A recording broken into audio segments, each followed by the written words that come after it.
खुरम साहब से भी पूछ लूं। खुरम साहब, ठीक है, इसमें कोई दो राय नहीं है कि रिलीफ पैकेज भी आया है, लेकिन तकलीफ भी कम नहीं हुई सर। ये जो भी बात मुस्तफ़ा कर रहे थे कि महंगाई में बेतहाशा इजाफा था, ठीक है, थोड़ा कम हुआ है, हो सकता है आगे जाके और ज़्यादा कम हो, हमें तो अच्छे की उम्मीद करनी चाहिए। लेकिन ये क्या आर्जी किस्म के, मतलब एक दिखावे के लिए ये रिलीफ पैकेजेस आ रहे हैं? क्योंकि कहा जा रहा है कि मुस्तकिल नहीं, आज सईद गनी साहब कह रहे थे कि ये मुस्तकिल तो हो नहीं सकता, 2 महीने के लिए आप रिलीफ दे रहे हैं 45 अरब रुपए का। जी, पहली बात तो ये है कि मुर्शिद के इस वक्त जो इशारे हैं वो आज के नहीं लेकिन आने वाले इस्तेहकाम की तरफ हमें एक रास्ता दिखा रहे हैं, जिसमें महंगाई में अब महंगाई में कमी का मतलब ये नहीं कि कीमतें कम हो गई, लेकिन कीमतें बढ़ने की जो रफ्तार थी उसमें एक वाज़ेह कमी है। और गालिबन ये जो महीना जा रहा है इसमें अभी तक जो 19 दिन गुजरे हैं, ये लग रहा है कि शायद बहुत अरसे के बाद पाकिस्तान की जो इन्फ्लेशन है वो सिंगल डिजिट में इस महीने आएगी, तो उसकी तरफ हम एक बेहतर इशारिया है। करंट अकाउंट डेफिसिट पिछले महीने रिकॉर्ड उसमें कमी है, ओवरऑल कंट्रोल हो गया है, जिसका एक जमाने में बड़ा हवा था और एक ताजियाना था मुस्लिम लीग नून की पिछली हुकूमत के लिए। इसी तरह जो है वो एक्सपोर्ट्स में बड़ी वाज़ेह बेहतरी में नजर आई है। 11.1% जो रेमिटेंसेस बैरून मुल्क से आ रही है उनमें भी बहुत बेहतरी नजर आ रही है। और ओवरऑल जो है हम देख रहे हैं, लेकिन साथ ही सरमायाकारी आईटी में हो सकती है खुरम साहब, और वो आपके यहाँ इंटरनेट की बंदिश, फायरवॉल के मसले, मतलब देखिए मेरी सिर्फ एक इस्तदा है कि चंद दिन का जो तातुल है उसकी वजह से, जैसे कहते हैं ना जी पंजाबी में, कि सारा कुछ ही नहीं बेड़ा रुड़ गया।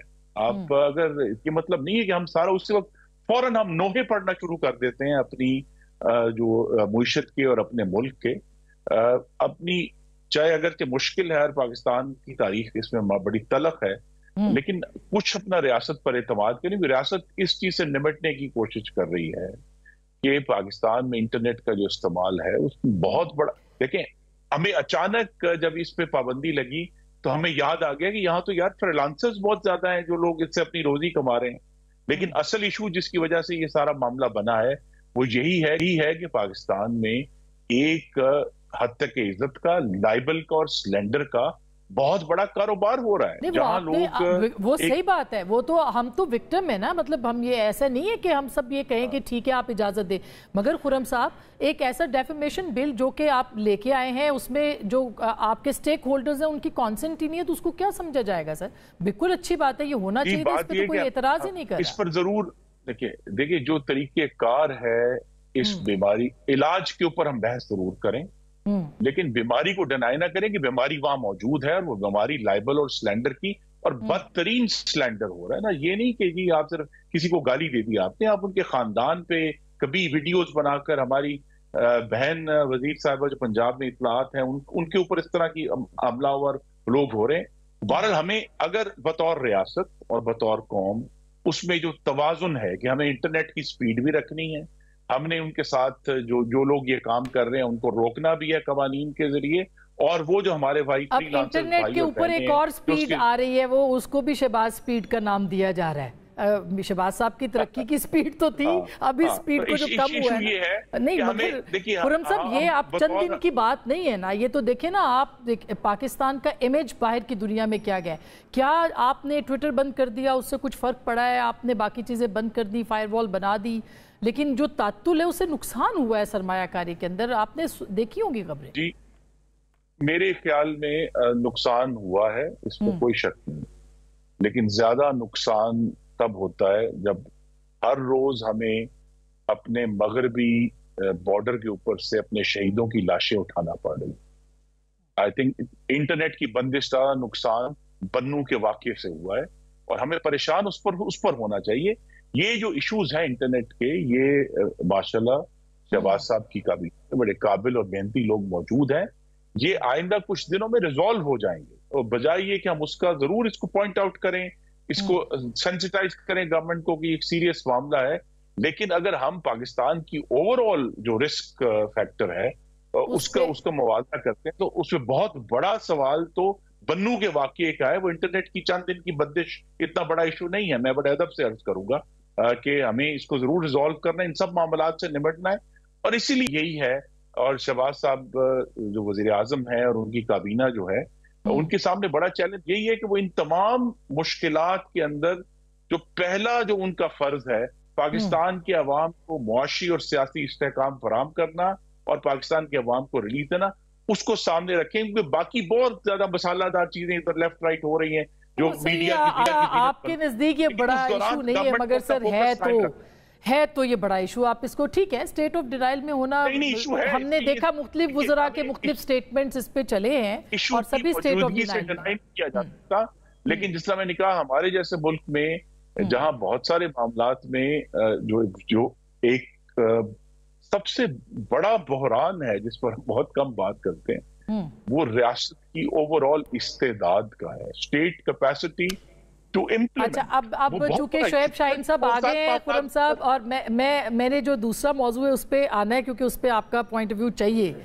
शोएब शाहीन साहब, मुझे अंदाजा है कि आप बारिश की वजह से लेट हो गए होंगे, लेकिन लगता नहीं है ऐसा। खैर, मैं ये जानना चाह रही हूँ कि ये जो अभी आज इमरान खान साहब ने एक शुबे का इजहार किया, उन्होंने कहा है कि मुझे मिलिट्री कोर्ट में ले जाया जाएगा, जनरल फैज़ को आधा माफ गवाह बनाया जाएगा। आपको लगता है कि ऐसा होगा? मैं पहले तो माजरत खां हूँ, मैं लेट हो गया हूँ। वजह आजकल बल्दियाती इलेक्शंस हो रहे हैं इस्लामाबाद में, आपको पता है। खोकर साहब भी ये फेस कर रहे होंगे, लेकिन मैं तो सुबह 7 बजे से लेकर रात 12 बजे तक लोग हमें नहीं सोने देते। तो आप इतनी मेहनत कर रहे हैं, फिर अगर कुछ गड़बड़ हो गई दोस्तों के लिए तो कर रहे हैं ना, वो अब्दारे हमारे लोग हैं जो चेयरमैन वाइस चेयरमैन के कैंडिडेट हैं काउंसलर के, उनके लिए। तो जहाँ तक इस बात का ताल्लुक़ है जो आपने सवाल किया, देखें शूक व शुबहात इसलिए पैदा होते हैं कि अगर आप माजी करीब में देख रहे हैं, पिछले साल 1.5 साल में जो कुछ हुआ, पार्टियाँ तोड़ी, बंदे उठाए गए, उनसे ज़बरदस्ती बयान लिए गए, किंग्स पार्टी में शामिल कराया गया, और जब सब कुछ नहीं बना, फॉर्म 47 बनाए गए। इसके बावजूद जब सुप्रीम कोर्ट ने यह फैसला किया 12 जुलाई को, उसके ऊपर आज तक अमल दरामद नहीं हुआ। जिस तरह रबर स्टैम्प के तौर पर इस्तेमाल किया गया पार्लियामेंट को और जो कानून बनाया गया वो आपके सामने। अभी भी जो हमारे MNA इसको उठाया जा रहा है, और हमारे हाजी इम्तियाज़ को देख लें किस तरह उसके साथ किया। वो एंटी करप्शन वाले उठा के ले गए और वो कहते हैं कि जी फायरिंग होगी रात के 1:30 बजे। गुजरांवाला का केस है गुजरात में, और कहते हैं हम सारे भाग के 12-14 जो भी पुलिस वाले थे हम साइड पे हो गए, अकेले उसको छोड़ दिया। वो बंदे आए उठा के ले गए, फिर बगैर पासपोर्ट के वो कतर पता नहीं कहाँ जा रहे थे, मुल्तान एयरपोर्ट से, फिर गिरफ्तार हो गए। मतलब इस तरह के ड्रामे और इस तरह के मजाक जो कुछ हमारे साथ हो रहा है वो आपने देख लिए। 218 मुकदमात बनाए, सब में या जमानतें हो गई या वो बरी हो गए खान साहब। तो आप अदालत पे तो ऑप्शन कोई नहीं है सर, अदालत के किरदार से तो आप फिर इसका मतलब है कि सहमत हैं कि ठीक है, जब आप एक इंसाफ हुआ है, पॉलिटिकल विक्टिमाइजेशन की एक हद कर देते हैं तो अदालतों के सामने सारा रिकॉर्ड आता है ना। तो अब उस रिकॉर्ड की रोशनी में इनके पास कोई ठोस केस बाकी नहीं रहा। अब उनके पास आज 190 मिलियन पाउंड का जो था उसमें खान साहब ने दरखास्त की थी कि इसको डिले कर दिया जाए।